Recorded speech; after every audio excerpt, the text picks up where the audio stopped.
All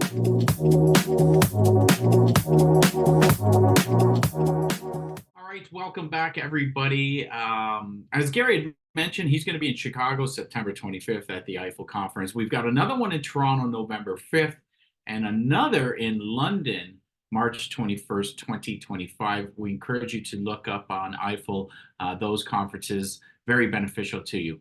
All right, let's get to our next workshop.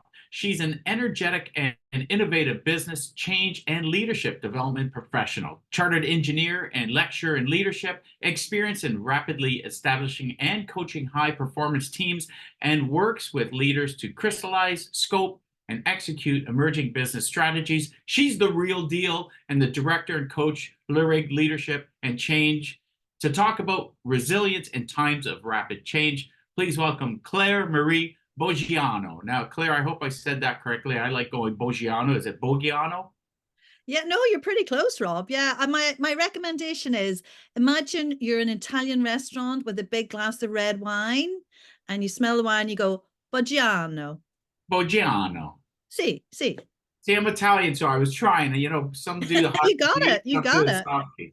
All right. Well, good morning, good afternoon to you, depending on where you are. I'm going to leave it to you for the next 30 minutes. I encourage people to chime in and chat with you. And if we have time, we'll field some questions later on throughout your workshop. Brilliant. Thanks, Rob. Thanks a million. Okay, I'm going to start off these slides then, if that makes sense. Let's see if this works. Can everyone see the slides okay? And feel free to give me a thumbs up or a wave or whatever. That would be great. Rob, can you see the slides? I can see some thumbs up. Great. Thank you very much. Yes, beautiful slide.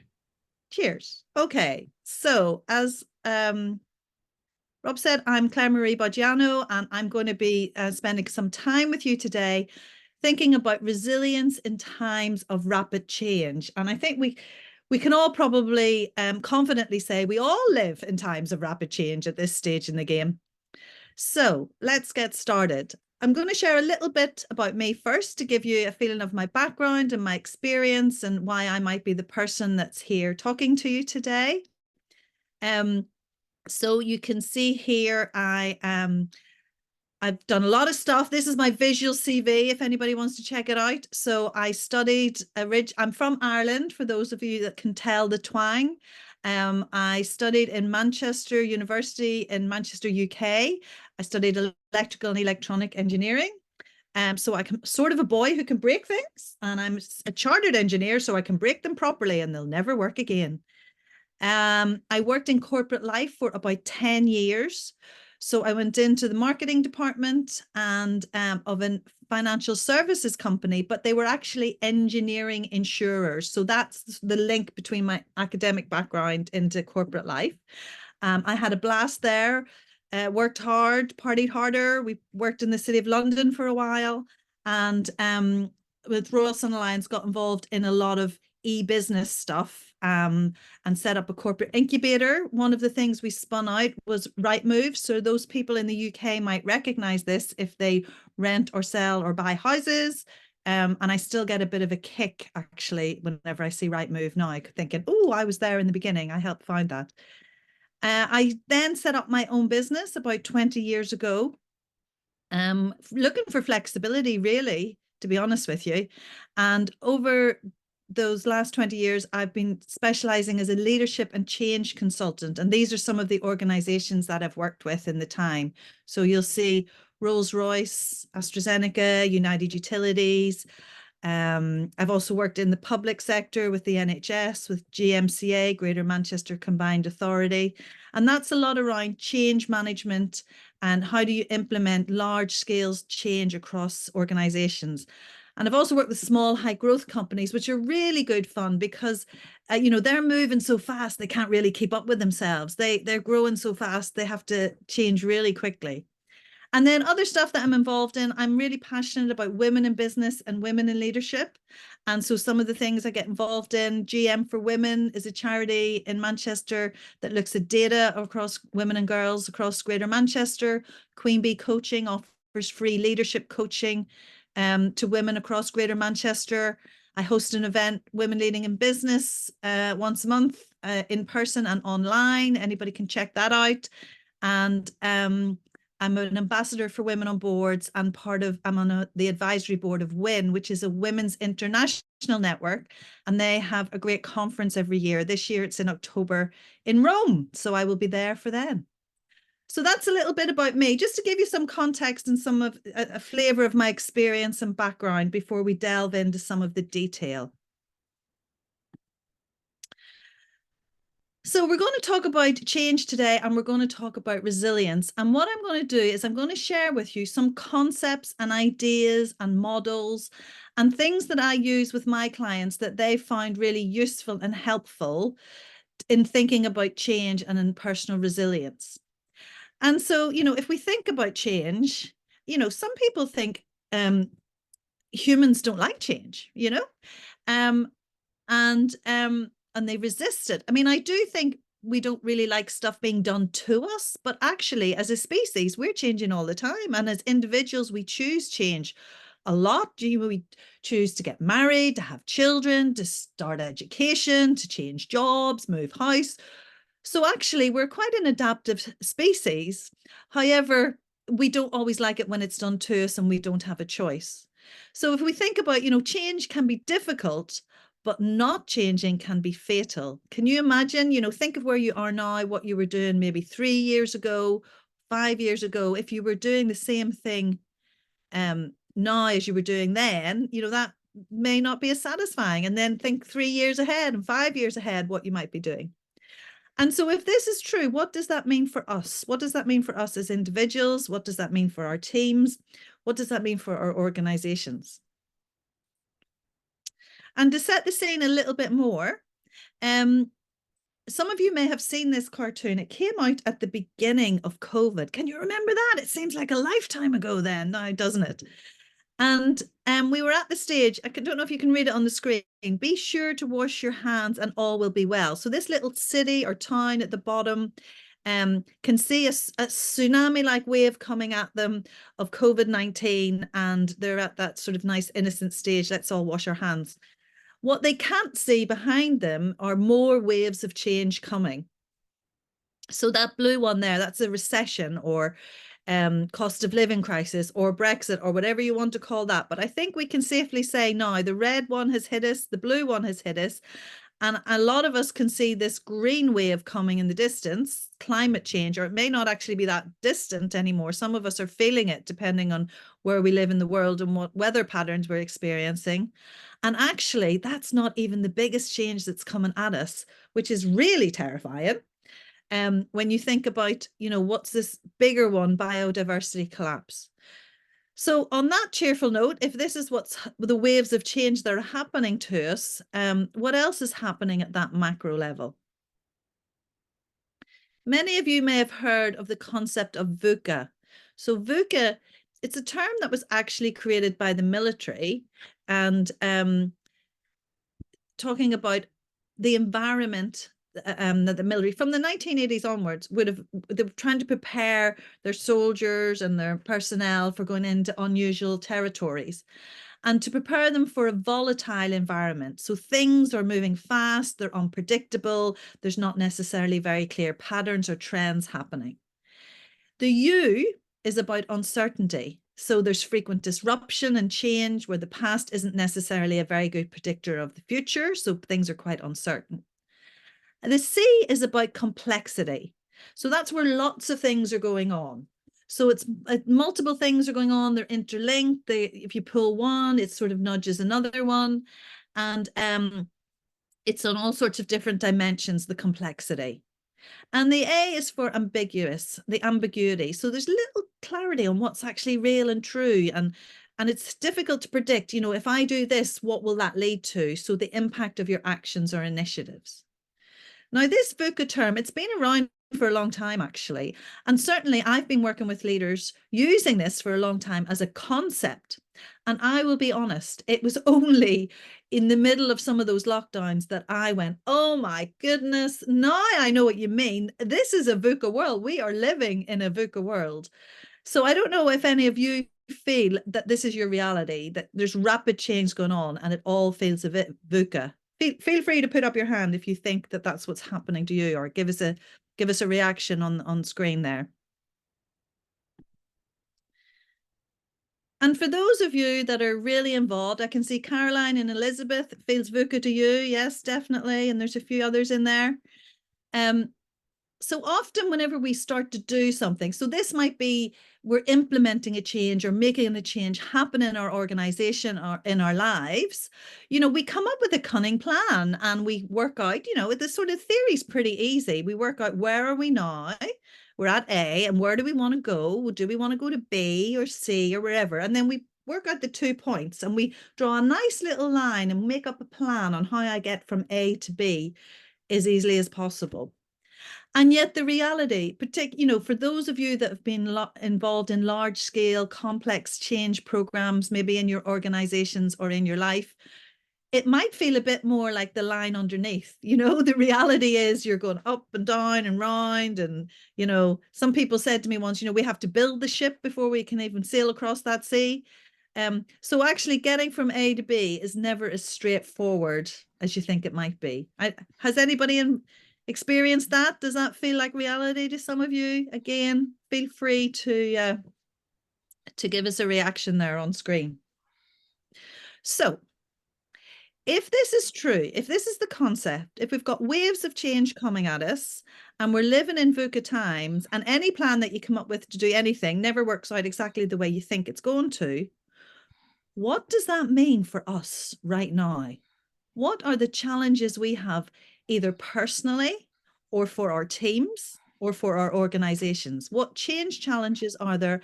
And in turn, what resilience challenges are there? And what I'd really like to do is invite you to put your answers, to have a think about this and put your answers in the chat box, and we'll all have a little read of those.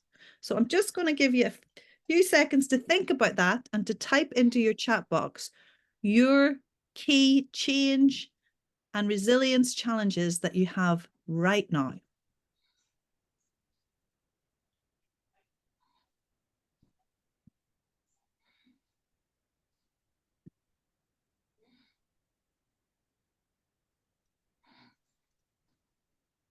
Elizabeth, you've said about AI and how to be prepared for how it may affect your jobs going forward. Heather, you're also looking at automation.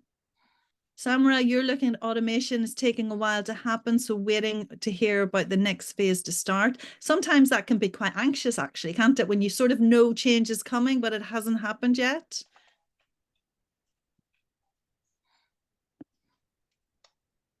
Cal, about finding a new role or a new opportunity, looking at team restructuring, transitioning using ERP from the 1st of January. Stephanie, that sounds like fun. So there's multiple things going on involved in that.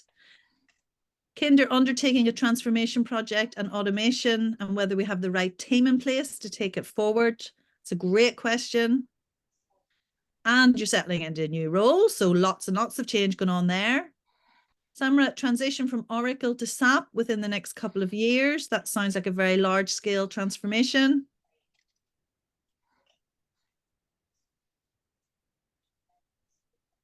So thank you. Keep adding those there if you wish. But as you can see, there's lots going on, and there's lots happening at an individual level, at a team level, and an organizational level, and that can be quite stressful, really, and it will take a lot of energy, and having resilience to help you deal with that can be really useful. So what I'm going to do with you now is I'm going to share some models around change, and I want you to think about the personal challenge you have right now, that particular one, and look through that lens. And as I said, I'm going to just share ideas with you, and as you have thoughts or ideas or it speaks to you, catch those for yourself, and so that you can take away something that's useful for you. So let's have a look at this then. So this is the change curve. Many of you may know this and love this. And this is about the emotional response people normally have whenever they have a change. And you can see on the left, people are maybe anxious that a change is about to happen, or actually quite happy. Oh, good, we've been waiting for it to change. And then they go, oh no, this is bigger than I thought. And and it can be really hard. And over time, most people go through the dip and then come out to the gradual acceptance and moving forward. However, if you can't find yourself on this curve, you may be in denial. So don't worry, just don't be in denial about being in denial. Know that that's where you are. And another point I will share is this does go from left to right, but it's not a one-way street. So people can pendulum back and forth emotionally along this curve, depending on more information that's released. So again, as a leader, as a manager, you need to be aware that you're probably ahead of the curve because you know more information, and that your people, as they hear information, are going through this emotional change themselves. Another model that might be interesting to remember is Maslow's hierarchy of needs. And again, this one is an oldie, but it's a goodie, and it talks about how at different levels, people have different needs. So, you know, and you have to have each level satisfied before you go up to the next one. So, you know, and think about this in organizational terms. So, you know, the basic needs of life organizationally, you know, are you getting paid? Have you got a desk to sit at? Safety needs, is it a safe psychological environment to work in? The belonging needs, do you have a work group? Do you feel you belong there and there's good psychological safety there? And then those more aspirational needs, level 4 and 5, about esteem and looking to build your responsibility or your reputation and personal growth. And again, in times of change, organizationally, most people operate about level 3 or 4. And when there's a change, they can just plummet right down to the bottom, and it can be quite dramatic, and not even consciously, but that if you cross-reference this with the emotional curve, it explains really why some of those emotions happen at certain times. Another one to remember in times of change is the dynamics of teams. So most teams go through a forming, storming, norming, and performing route. And it takes time for teams to get together, form, go through a bit of storming and go, oh, well, I do that, or do you do that? You know, everyone works out where their particular angle is and what they contribute. And then after a while, they normally norm out and they get to know each other and go, oh, it's okay. She's always grumpy on a Monday. She'll be fine tomorrow. And then you want to get them to that sweet spot of performing. And the thing is, when there's change, a lot of people come in and out of teams. And when people come in and out of teams, the teams often go back to the very beginning. So again, it can explain some of the sort of destabilization that can be happening in teams. If you're a team leader or if you're in a team and you think our team's never got it together, this might be one of the reasons that explains it. And if you're managing complex change, so some of you have mentioned about ERP systems and transferring from Oracle to SAP. I mean, those are huge transformation programs and take a lot of resource. And so you might want to think about, well, how can we make sure change is successful? A lot of people like this little checklist. So do you have the vision? Do you know what you're doing and the skills to do it? And the reason, the incentive, like what is the point of doing it? Could be a change in regulation. It could be an opportunity, could be cost savings. There's always, you know, what's the reason why we're doing something? Do we have the right resources to do it? And do we have a plan, an action plan, a good project plan to help us manage that transition? And if you've got all of those, there's a good chance your change might work. But if you're missing some of them, so if you don't have the vision, you'll get confusion. If you don't have the right skills, you'll get anxiety. If you don't have the incentives, there'll be resistance. If you don't have the resources, there can be frustration. And if you don't have a good plan, you'll have false starts. And again, this can be a good checklist to go, if we're having false starts, what's going wrong here? Or, you know, do we have all these things lined up? Now, one recommendation I have for you, I don't know if you've already read this, but The Dip is a really short book by Seth Godin, and I think it's fantastic. And it talks about anything worth doing, there's always a dip. And if you haven't found the dip, you could be on a cliff, as in it's getting better and better, and then it crashes, or in a cul-de-sac where the more effort you put in, it's not going anywhere. But actually, when you're doing something and there is a dip, that dip sort of comes before the success. And successful people learn how to push through that dip. And that's where the resilience comes in. How do you build the resilience in you and your teams so you can push through the dip? And I really recommend it. It's nice and short and it makes lots of sense. And doesn't take away the pain of the dip, but it does explain what's going on. And again, get suspicious if there isn't a dip. That's the other thing I would say. So the summary of this bit really around change is remember change is an emotion. It says here not a list. I would say not just a list. You do need a list as in your project plan, but actually when you're implementing change in organizations, remember it's an emotional experience for people, whether they explicitly understand that or it's subliminal or not. And so let's think about then what can we do to help ourselves and our people and our organizations go through rapid change? And this is where the resilience comes in. So if we think of resilience as that sort of hard to describe quality that allows some people to be knocked down, but they can bounce back, come back stronger. And failure, they don't let it overcome them. If anything, they find a way to rise from the ashes. I think Tigger is a great mascot for resilience. You know, some people called resilience about being able to bounce back. I think in the world we're living in at the moment, we sort of need to bounce forward, not backs. But Tigger loves, you know, he's telling us life is not about how fast you can run or how high you climb, but how well you bounce. So let's all build a little bit of Tigger into us. And what does resilience give us? Well, it really helps us build in flexibility and withstand shocks and adapt to change. We know stuff's going to change. We just don't know what's going to change. You have to stay alert and catch it when it happens.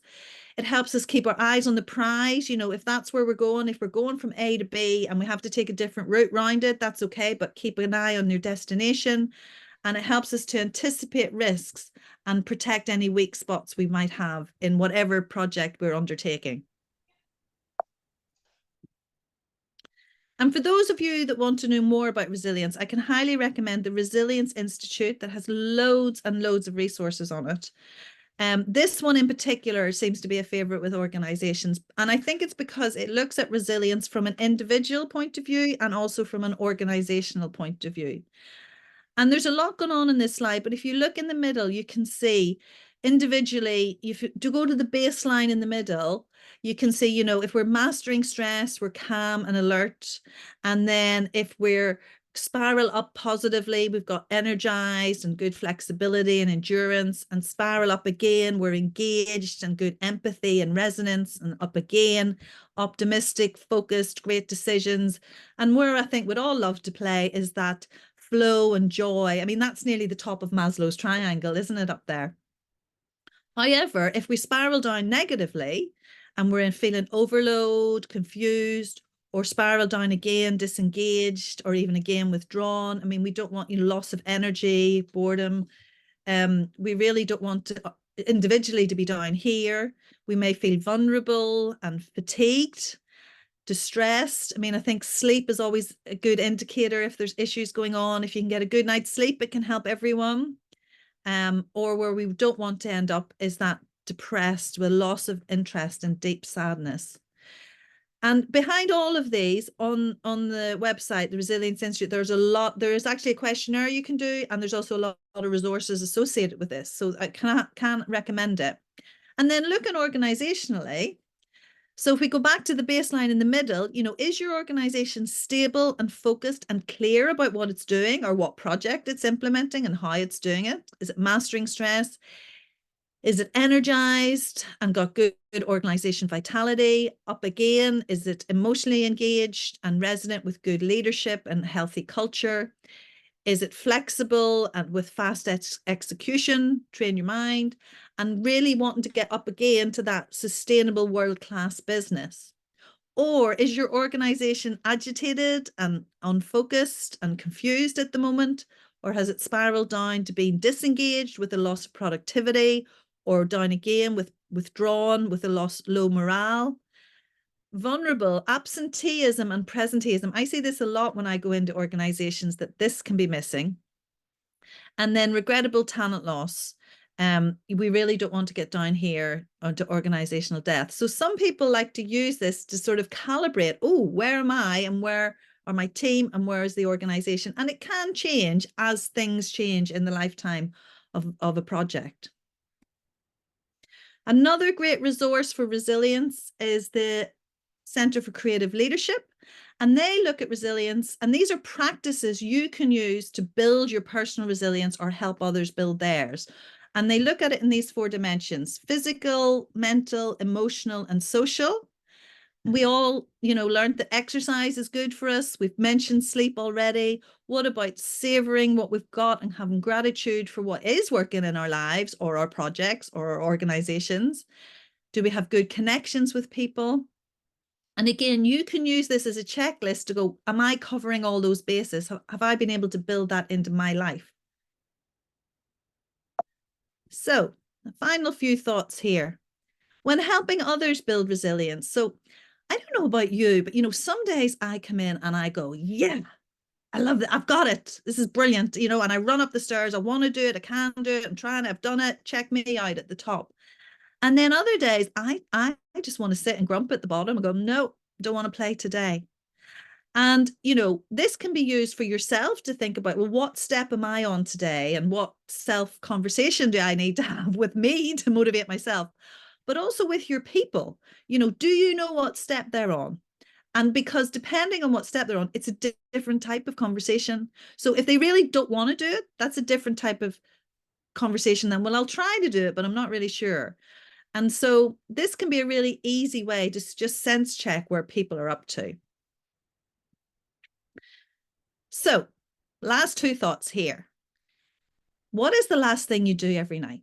Do you put your phone on charge? If you were in bed and you realized you hadn't put your phone on charge, would you get out and put your phone on charge because you think, I can't deal with that tomorrow unless it's charged? And so this is a bit of a challenge to you about what charges your battery? What is it you need? And it links to the resilience practices. Are you feeling great at the minute and can deal with everything, or feeling good? Are you feeling okay or a bit meh? Are you struggling? Are you running on empty and hanging on with your fingertips? And so what helps you to recharge? Is it sleep? Is it a run or a walk or eating chocolate or whatever it has? And are you building that into your life? And then finally, this is one of my favorite quotes at the minute. And certainly I'm working with a lot of my coaching clients on this. And the mathematicians of you out there might like this, which I'm sort of suspecting there'll be quite a few of you. So when things aren't adding up in your life, start subtracting. A lot of us, we get more stuff to do and give more stuff to do and get more stuff. But actually, if it's not adding up, what do we need to take away? Now, that doesn't mean to say it doesn't need done. It just, maybe you're not the person to do the thing. Can you delegate it or change it or improve productivity so it doesn't have to be done? And often it's these systems being put in that are trying to improve that. So reflect on this and see if there's some things. And so I'm going to leave you with an exercise now. If you can, again, let's use the chat box. We've covered an awful lot, actually. But given what we've talked about on change, on emotions, on resilience, what are some of the things you want to stop doing yourself? What do you want to start doing? And what do you want to continue doing? And if you'd like to add those to the chat, I'd love to see them.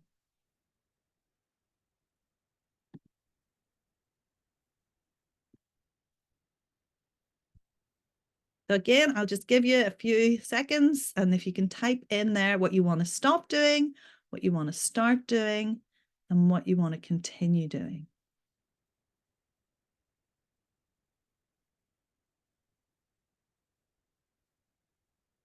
Heather's going to stop saying yes to all meetings. Great idea. Stop adding more to my workload. Alanda, that's so hard. Jason, less complaining, more action. Like it. I think there's a song like that from Elvis, isn't it? Stop being so hard on myself. Completely, Tricia. Like having a much more positive dialogue with yourself. If you spoke to your friend the way you speak to yourself, would you have many friends? More team dynamic, understanding and participation, Elizabeth. More patience with co-workers. That will always be appreciated. So I'm going to let you think about that. I'm going to encourage you to reflect on that overnight and maybe come up with ideas. Start recharging your battery, reacting to stupid things, continue being supportive to your team and to yourself, Monica, definitely. And so final thing, because I know we need to close soon, and sorry, Rob, we haven't had time for questions, but what are the two key learning points you're taking away with you today? So, we looked at the change curve, we looked at the waves of change at VUCA, at teams dynamics, at complex change, at the dip. We thought about resilience, the resilience spiral, which step are we on? Charging your battery, start subtracting. So if each of you can add one or two things that you're definitely taking away with you today, that just helps me see what you find useful.